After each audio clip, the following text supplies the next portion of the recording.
Welcome to Tech Startup Stories, hosted by Natalie Binns. This is the podcast that takes you behind the scenes of the B2B startup world. Hi, I'm Natalie Binns, and after many years as a marketing leader in the B2B SaaS industry, I set up Hey Gabby to support startups and scale-ups with their go-to-market and growth needs. I work with so many great founders, and that's led me to want to hear their stories and share them with others. And that's why I set up this podcast. So let's get into this week's podcast. Hi, everyone. Welcome to the podcast. This week, I have Dr. Michaela Kendall, and she joins us from a company called Adelan. Adelan is an organization that's been going for quite a number of years, and she is the CEO and co-founder. So welcome to the show, Michaela. Thank you so much for joining us. Thank you so much for the invitation. So tell us all about Adelan and where it sort of started, and tell us about your journey. So Adelan is the longest running fuel cell technology business in the UK, which is fuel cells are hydrogen technologies. And it's a family business. We're just in our 30th year. And so we started the business with mum and dad in 1996. And I was a recent graduate at that point and just starting in my career in tech, environmental science and tech, and looking for solutions for air pollution. So mostly air pollution in cities. I lived in London, I lived in New York and Istanbul, and looking for the commonalities that were causing the pollution, and then trying to select the best, most appropriate technologies that would solve the problem. And fuel cell and hydrogen tech more generally is one of the best ways to do it. And I realized then, even in the late 90s, that this was inevitable and obvious as a solution. And every day that goes by, it feels more inevitable and more obvious that it's a solution. So that stayed with me for 30 years, and we built a business around that. So obviously starting out with your mum and dad, that must have been quite an experience. I'm not sure that many of our listeners would want to take that leap, work in a family business. How did that play out? So it started actually from a project that I did with my dad, and he made certain parts of fuel cells, and I did a project for my final year project on fuel cells. So it was obvious that it was an underexplored technology, and I didn't know enough about it. So I wanted to make something novel. I called it tubular cells because we decided to make tubes. It was a novel design for a solid oxide fuel cell, so not very catchy. But the intent was to just look at the whole area of technology, and then learn something and get my report in and get my grades. But what I found was I didn't really understand why the designs were this way or that way, and I said to Dad, can you make something a bit different, which was these tubes? And it seemed a very obvious thing at the time, but nobody else was doing it. So he went away, made them first batch, not brilliant, but second batch better. And then they did the project. And we really didn't think about commercial value at that point. We were just trying to solve a technical problem, or I was trying to design a technical problem, which was around the sealing of these certain components, and a tube solved the problem.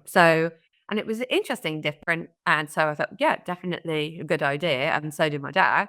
And then later on, he pursued it and started to progress those ideas and patented it. But the university he patented it with was approached by an investor, and they basically caved straight away. And I remember going up to the university in question and saying, look, you don't sell the patent, just license it and do whatever you need to do, because we're going to pursue it. And they said, no, we're not interested. They'd actually never sold a patent before, would you believe? And so at that point we said, okay, fine, we'll form the company, and any innovations we made after that, then we would put into the company to protect it and hold it in the UK. And that's really how the business started. And then what then happened was the investors who had bought the patent, took it to America, raised $40 million immediately on the back of these patents. And we suddenly realized, oh, this has definitely got value. And we were then approached by a second batch of investors who'd heard about the success of the first one, who came looking for the Kendalls, because it was a Kendall patent. And then we had already created some other patents, and they invested in the business as a result. But they didn't actually take equity at that time, nor did the university that we spun out of. I mean, we didn't really spin out of the university, but we spun out of activities at the university. But universities at that point were not taking stakes in businesses either. So we had 100% of the business. We had an investor who wasn't that bothered about taking an equity stake. So we became this design development company for solid oxide fuel cells. And then, much later on, about 25 years later, I was voted the hydrogen champion for the UK because of because of all of this accumulated knowledge and partnerships and development work that we'd done. And we just became advocates for that hydrogen economy, and especially in the UK, where I still feel it's undervalued. And more could be done on the sort of ground up. Small businesses like ourselves, potentially disruptive, lots of ideas, experience, but how do we take that to market and commercialize a green technology? So that's how it started, and it's varied along the way, and there's lots of we've been through 2 waves of investments into hydrogen tech. We're in our third upward trajectory at the moment. So it's been really interesting from a commercial point of view as well as a techie point of view. And it just proves how international science is and how collaborative it can be. But, and then the interfacing between science and tech and business. And, there are some good interfaces, some challenging situations there as well. But it's been absolutely fantastic, to watch how this idea from simple beginnings really and a family project sort of became something much bigger than that and has a life of its own now. Indeed. And obviously, building that business with your parents, I'm sure you've seen quite a change in the business over time. Tell me a little bit about your working relationship versus your personal relationships. Well, I think family businesses are unique. And for example, KPMG have a whole, department that deals with family businesses specifically, which most people don't realize, I think. But from my point of view, I'm very data evidence led. So I look at, why would we do that? Because no scientist ever goes into the science to become part of a family business. I never imagined that was going to happen or even possible, I would say, when I started on. But what's kind of emerged over the years is that, you have a bunch of people you hopefully get along with and you're very direct with, you can have very direct conversations. And as long as that's respectful and, you're on the same track, I would say, then that really works. And you've probably got each other's back, fundamentally. A lawyer said to me, actually, this was 25 years ago, but a lawyer said to me, a family that patents together stays together. And it just always made me laugh because, there's an element of truth in it. And I think that you just want to protect that output from the group and very naturally you do that as a family, hopefully. But it's not all good. You obviously you have some challenging situations as well. And, we've had our fair share. And so with the technology, obviously 30 years is a really long time. I'm sure there's been a lot of changes. We typically see a lot of software companies come on this show. And so I know you sort of talked initially about, building hardware. What sort of technology are you doing today? What sort of technology are you producing and selling today? So how we operated as a business through those 30 years was primarily as an engineering design kind of engineering solutions business. So what would typically happen is we don't invest in marketing, for example. We have a website, we have a LinkedIn site, but that's it. And because we want people to engage if they're looking for this, right? So we're typically approached by businesses who are looking for a solution. And then we make the solution. And then over the years, we've worked with big businesses like Airbus, with NG, who are now Equans. We've worked with, Cadent and Cala Gas and different fuel companies, and then different OEMs. Some large car companies, Toyota is one of them, but many others.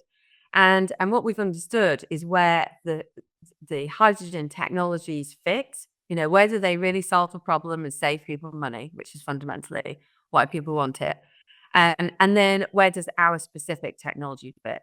So we've been building those small systems, typically small, less than a kilowatt of power, of a fuel cell that generates electricity. It generates a bit of heat, and you might use that heat. You might use it for heating. You might use it for cooling. But those it comes in a box, and the box, when you switch it on, generates power and may generate heat and cooling. And so we look for sweet spots where that description fits, and we found hundreds of thousands of places it fits, from remote power to drones to home heating systems to backup power for construction or for mining. There's so many different applications of the technology. And then it becomes a question of how you commercialize that. What do you need to operate it? You need some gas. Where is that gas? It could be a hydrocarbon, fossil fuel. It could be a biofuel, which is our favorite, or it could be hydrogen. And we can use hydrogen, but not many people have it at the moment. It's not available widely, and it's quite expensive when you find it.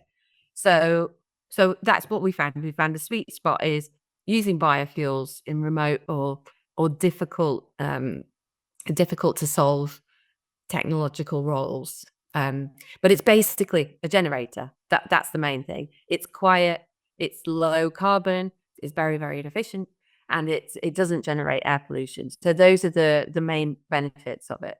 Because it's efficient, you don't use as much fuel. So that means it's cheaper. So and that's what we lead with all customers. Ultimately, we want this to be cheaper for you than your alternative. Or you may not have even found any solution that works fully for you. And we hope that this fits. So you mentioned earlier you don't do any marketing at the moment, and you haven't needed to because you've got your website and your LinkedIn. How are you sort of presenting the story to the industry so that they can find you? I know you mentioned when you were talking about the second investors trying to find you guys. Yeah. Thankfully they did. Yeah. But how are you making sure that I'm an enterprise organization and I need some fuel source technology? How do I find you? Like what's the Yeah. approach that you've taken to that? So we tended to come. So we come from a science base. So we tended to come from those big businesses are typically working with universities, or they're scouring conferences looking for new technologies, right? So they've got horizon scanning people in the tech sector. So we didn't have a problem being visible there. But you're absolutely right. How do you mass market that? Well, we haven't tried really. And the reason we haven't tried is not because we don't believe in marketing, and it's not because we don't believe in the product. It's because we don't have the ability to supply on that mass scale yet. And so if we did generate all that interest and a demand, which we know is there, by the way, we know there's huge demand for low carbon technology. But if we did generate that, we'd struggle then to meet it, because the supply chains in hydrogen technologies are still not very mature. And that leads to a sort of artificial high price for each unit. So, the first batch is almost artificially too expensive, and you need to back up that with the supply chains and readying those. And that's what we've really spent the last, I would say, 3-5 years working up on those supply chains, making sure that we identify the key target markets, what's going to work fastest and best, what's going to build a reputation of the business as a solution provider, as a product provider, and then how do we scale that up quickly to meet the increased demand that will actually bring. So we're visible, but probably not as visible as others who do marketing more, to a greater extent. But I do think that if you overemphasize your abilities early on or too early, it can come and bite you afterwards because you can't deliver. And we want under promise and over deliver. We want to be able to have that supply ready to go when people identify it. So yeah, there are lots of different ways of doing that marketing, but scientists don't call it marketing, and they don't actually. They're taught almost to anti-marketing. You have to play everything down, point out all the faults. You have to be scrupulous in the detail, and of course that's sometimes at odds with a kind of lifestyle kind of advert of. But for example, we make products for leisure, so could go. This little generator could be supporting your electronic goods when you're camping or when you're in a camper van. And you can imagine the lifestyle advert as it goes with that. And there have been some from the fuel cell industry, but it's more about the techie side of it, I would say, still, until that mass production starts. So talking about that mass production, you've been working on that for a few years now. What do you think has been the biggest challenge holding you back, apart from the access to hydrogen? Yeah, so we've bypassed the problem of hydrogen access by using readily available fuels. So Cala, which is the most famous camping gas, I guess, or it was from my childhood. They can provide the fuel wherever. You can pick up the fuel that we use in every hardware store. Most corner shops. It's really easy to access. So that was one of the barriers that we kind of got round. And then the other problem, I would say, is getting that the volume commitments from customers to scale up the manufacturing. And so we have spent really significant times on that problem, and we really also have to have access to finance to build those plants. And access to finance, I think, is most people's problem when they're growing a business. So it's not an unusual one. I would say in our sector, in the green tech sector, there's no shortage of access to finance, but in Britain, I think there is. So, the UK has suffered more than most. So you don't see many green tech scale up businesses in the UK. They often offshore. And in fact, we were told by the Department of Business, Energy and Industrial Strategy, BEIS, for many years to offshore our manufacturing, which we didn't agree with, but they wouldn't support us if we were going to do it here. So unlike other governments who would invest in scale up manufacturing in their own countries, and they would invest in other ways or support, let's say, public procurement would prioritize, locally made. The Inflation Reduction Act brought in by President Biden in the US, for example, was exactly that, to try and encourage local manufacturing and production. But the UK hasn't had those types of schemes. So what that means is other governments are paying for us to leave the UK and land in their patch. So of course, then the tide has been to offshore manufacturing in the UK. So I'd say of all of the problems, that's been the greatest one. And I've been encouraged recently with the UK industrial strategy by the Secretary of State, Johnny Reynolds. And I think there are some really good mechanisms there that could potentially turn that tide. And that's what we're interested in, scaling up these businesses, because, lots of young people want to work in these businesses. They want to see this, to see climate change addressed through technology. They want to work in tech. Many of them are already spending most of their lives on tech. So they understand how important it is, and they want to be part of that. They want to be part of a movement towards solving the problem. So, and it's in their interest, frankly, to do it. So, I think that problem has historically been there. And as I said, when we first started, we didn't realize the value of our tech, but America did. And that was a very big lesson for me, that America is very good at doing that. And other countries have, emulated their success. Countries like China, Korea, and maybe other European countries as well. Uh, so government policy actually becomes important at some point. Although I'm not somebody who wants to get engaged with that too much, but I think it has an influence. Let's say. Mm. So you mentioned the US a few times. Have you actually connected with businesses out there? Do you supply to the US? Yeah, so the investment wise, it's always been important to us from day one, effectively, and that has been extremely important. I lived in New York for a couple of years, and we had some local investors there, and that was really instructive. It was really interesting. They were a Nasdaq listed company, so they had the Park Avenue offices, and yeah, I think it was a really important step to demystify what that really means, and see it in action. Um, there's a number of collaborators that we work with in the US, and I've always, believed that the US is an important, not just a market, but also a collaborator. So, tech wise, who doesn't know the US is, great at investing in good technologies. And there are a number of hydrogen projects that I sort of follow through friends of mine who are in hydrogen in the US as well, which are big tech players like Sergey Brin, for example, has their hydrogen project out in California.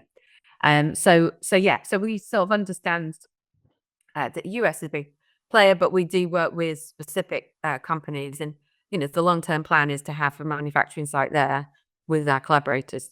So yeah, that's the big picture plan. So let's take you back, obviously, to the day to day, working in a family business. You're now CEO as well as a co founder. How did you, as a team, decide who was going to play what role? Has that evolved over time? And how big is the company today? And what does it look like?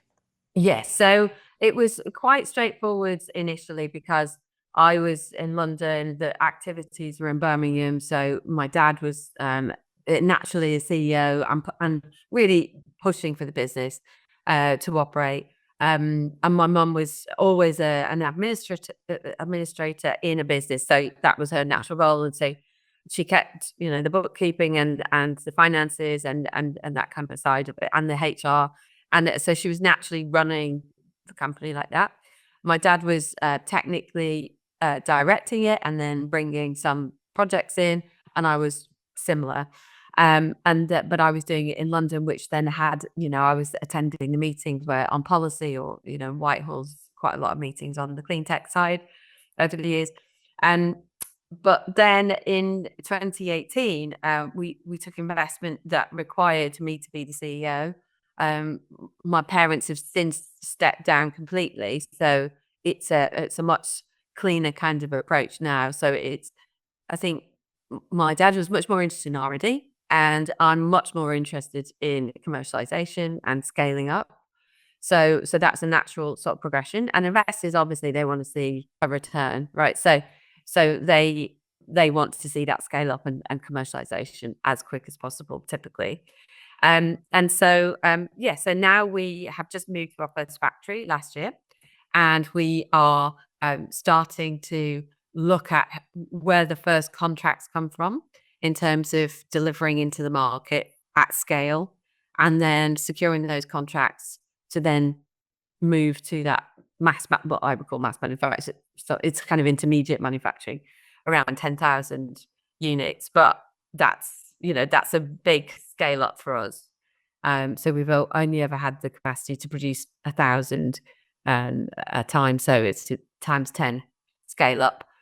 And so that's where we are at the moment, and we've got a number of key people in the business that on manufacturing side, on the engineering side, on supply chain, finance, obviously, and operations, and then the people actually building the systems and designing it as well, but also buyers. So it's important to get the best pricing to achieve the pricing that we need to deliver to customers. So yeah, so it's a very targeted team, and yeah, looking forward to doing more and basically solving the problem that I think most people have in industry, which is decarbonizing their business. So when you took that leap and moved into that CEO position, obviously you've been doing it for a little while now. What was the biggest sort of change to you personally in that shift? I think, yeah, taking a leadership role where I was the CEO, and that, not everyone was I suppose they were supportive, but maybe not able to adapt also. So, I wouldn't say that that was many people, but it was certainly clear that some people just couldn't handle that. Um, and my dad was really good and accepted it straight away, which I thought was amazing. But I think in the longer term, there was a difference in direction. And so it was natural for him to step down. He was nearly 80 by this point anyway. Oh, wow. Yeah. So it wasn't, it wasn't difficult for him to sort of step down and retire fully. I mean, but he's still very active, he's still very active on the tech side and also collaborator wise. And he still has this incredible network as I've done, built up over the years as well. And so yeah, so it was challenging in a way, but to be honest, I think it was really what I wanted to do, and therefore it was really invigorating as well. So, and I think that's still the same actually. 7 years on, I think I'm still keen to scale this up, and I want to see it grow, and it just seems not limitless, but there is lots of opportunity out there to grow this business. Um, so yeah, and climate change has not gone away. Air pollution has not gone away. Even when I lived in London, it was a big headline problem, and it still is really with the ULEZ, for example, last year in London, and then we have a clean air zone here in Birmingham. Very controversial because they're policies that are not necessarily introduced in a explaining the positives to people in the right way, and so a little bit of misinformation creeps in, and obviously it's a cost. That's the main thing. It should. I always believe that environmental solutions should be cheaper, and the reason for that is that you're conserving resource when you're going about things in a green way. So it should be cheaper, but quite often they're presented as a more expensive option, which I don't buy personally. It should be cheaper, and there might be some transition or initial higher costs, but those will be eradicated as the scale up progresses. So yeah, I think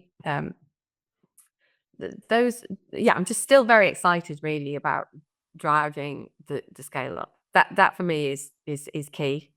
I'd like to do that in the UK. I think that's where it should be, but I'm not able to control that. So where I do have a choice, that would be my choice. But ultimately, you have to go and make the business work. And last year we had an offer on the business, and as we have done a few times. But yeah, that the condition was to move to California, and there's that happens regularly, but we've resisted to date. But we'd like to do the US as well as the UK, but we want we want the scale up to happen here too. So scale up in the UK, then open an office and manufacturing in the US. Is Yeah, something on the cards for manufacturing. manufacturing Yeah. for the future? Yeah, absolutely. So we have sort of some good collaborators actually in each continent. And so, the time when that gets switched on, then it can scale quite quickly through those collaborations. And I think the question is when does that happen? And that is a market issue rather than an Adelan issue. I think that we're very close to that. And as I said at the start, it's more obvious and more inevitable every day that goes past because of the need. So I don't think that's going to be solved any other way. Technically, there are very few options, so it's not like hydrogen or our fuel cells are the only solution. It's just that they solve very specific problems that other technologies don't solve, and that unique utility, I tend to call it, that unique utility really makes them irreplaceable in the portfolio of tech. So that's what we're pushing for. But obviously there's some headwinds. The administration in the US not quite as keen on on lots of different things we represent, change, environmental or green tech, also women leading businesses, I guess maybe not so positive. So yeah, there's definitely some headwinds around. We've navigated the past one, so I'm confident that we'll do it again. I'm sure you will. Let's talk a little bit about the women in business element. We kind of got introduced through I know you're a member of the 51% club. Yeah. And I came across it from a women in tech group on Facebook, strangely enough. So tell me a little bit about that group and what you feel are the kind of challenges that women in business are facing today. Yeah, so as a woman in tech, I've always felt, a little bit of not a one-off, but there aren't as many women in tech as there were men. Now, it wasn't exactly always that way, but it seems that the numbers of women have dropped off as well throughout my career. And in fact, I call myself a recovering academic because, I was an academic and then I moved into business because I just thought it was a better opportunity, and especially running my own business or being part of my own business was freeing, and I didn't have to deal with a lot of that, whatever that is, that stuff that happens in the corporate world that weeds out women. So that when I went into business, I thought, oh well, this is now it's more a choice. But I realized actually that there were similar problems there, and the core of the problem to me in both science, so women in tech, and in business, women-led businesses or female founders, is that the resources are not getting to them. So it's a simple thing. If you don't, I say it in my business, if I don't resource it, it doesn't get done. That's the way it works. So you have to resource it to get it done. And if we're saying that there are not enough women in tech or not enough women-led businesses, it's a resource issue, I think, that they're not getting. Now, when you look at the numbers, which I have in detail, because I'm a numbers-oriented person and I'd like to look at the evidence, and the data is absolutely 100% clear that the funding in tech, even from governments, so even public funding that all people contribute to, it's not getting to women in tech. So there are bottlenecks there that can be addressed and changed. And equally in business, there are some really well-known statistics about female-led businesses or female founders not having access to capital, and then not having growth capital in particular, and then not being able to realize their commercial ambitions. So I think there's two, I saw it first in tech, and I just see a similar pattern in business. And the thing that people don't realize, I think, is the lack of public money going to women. So I think we all contribute to that, the public funds, and I do it, positively. I want to contribute to public funds, but the reality is, I assume, and I will insist that they're distributed fairly, and I don't think that's happening currently. So I'm working with the Women in the Equality Select Committee, meeting one of the MPs from that tomorrow, and having a discussion about how we improve that. And I do think there are societal benefits. I don't think it's just about women or making sure women are okay. I think it really has massive implications for society. And we're seeing some of those implications around the internet and access to all sorts of different things that I would like to believe that if women were included in the governance of technology and supporting the regulations around technology, i.e. invited into the room by governments to have express their opinions, that would be improved.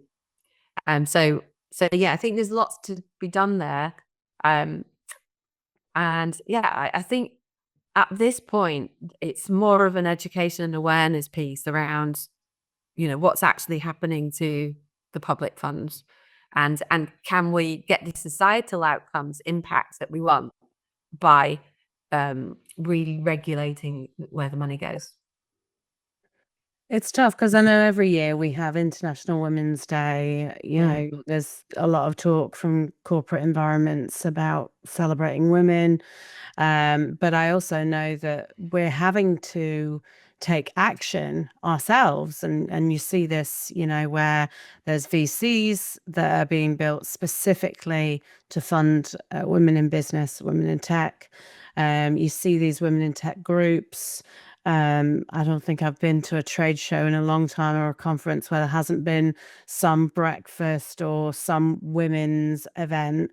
So I think there's a lot of the talk going on, but I think you're right. I think the action needs to come from governments. It needs to come almost, them to set an example for the rest of the kind of corporate world. Yeah, and I would agree. I think when I've worked with BEIS, which is the old department, Business, Energy, Industrial Strategy, what was clear, they weren't inviting women in as experts. That was the first thing. If women are not in the room, then they're not going to be able to express their opinion. So that's the first thing. You ensure that women technologists as well. If this is the tech conversation, it has to have women technologists in it. And I don't accept that there aren't any women techies out there. I know, so many of them. So it's just not realistic. And same with female founders. I just meet so many of them, and they all have the similar story. So, I just think that either people are not being heard, or they're not being listened to, or they're not being taken seriously. It's one of those options, right? So I think it's incumbent on women as well, and their male advocates, of course, to support this agenda. And I just don't see the downside. I can't see it. I can only see an upside. So yeah, I think that's probably one of the most important aspects I've really come up against in my career. But of course, I navigate that as well to some degree. And I've watched other people navigate it. And so there are ways of dealing with it, and it's not like a hopeless thing. It's very hopeful in that I think there are good ways of doing it, and getting it done, which I do have some confidence at the moment that there, like you said, there's all the talk. Then you've got, one of the things is, if you don't look at the numbers, then it's irrelevant. All of the talk can go on, and you can have these nice coffee mornings and, drink stews and all. But at the end, where is the money going? Follow the money. And if it's not equally distributed, then the change that we're seeking is not going to happen, because it has to be resourced. And government is one way of doing that, and spurring resources on. But I think it is incumbent on the funds as well to employ more women as fund managers, and for more VCs to be run by women, so that somehow there's I mean, I've never met a woman on the other side of the table, for example, in a fundraising conversation, in a leadership role. Not really in the big funds. And that includes the National Wealth Fund, which is the UK government fund. I've never met a woman that's been on the other side of the table, and also with British Business Bank. Never met those women that I'd like to have a conversation with, and at least see and see some visibility. So yeah, so I think public institutions are publicly funded, the Quangos as well, the funding agencies in my area, especially in tech, should be transparent about where their money is going, and how many women they fund, and what percentage of their funds goes to women. That is the key statistic. And I encourage everybody to ask that question whenever in a fundraising conversation, to ask, it's a kind of two-way interview when you're raising money, and you really want to understand what percentage of their funds is going to female-led businesses. And you can gauge really where they are on the equality scale by the answer. Indeed. So just wrapping up, I'm sure with your 30 years of experience being co-founder and 7 years running the company, you have lots of great advice to people. What advice would you kind of share with our listeners that are perhaps early founders or are thinking of starting their own business today? Yeah, so I think looking back over 30 years, it is persistence, frankly, that's gotten us through. And numbers of situations, been amazing times, but there's been really hard times as well. So I think that's definitely the key characteristic. But it's also having a good core of an idea or good offer to the customer. I mean, you the customer is king, and you've got to you've got to remember that. And so that may be a small audience or a massive audience, and then you have to then really drill down onto who you're talking to, and then get to know your customers and what their problems are. And that's it. I mean, everybody sort of says that, but that's the main thing. Dr. Michaela, it's been an absolute pleasure having you on the podcast. Thank you so much for your time. Brilliant. Thank you so much. That's it for this episode of Tech Startup Stories. Have a story you'd like us to share or a topic you'd want to cover? Reach out and we'd love to hear from you. Until next time, take care.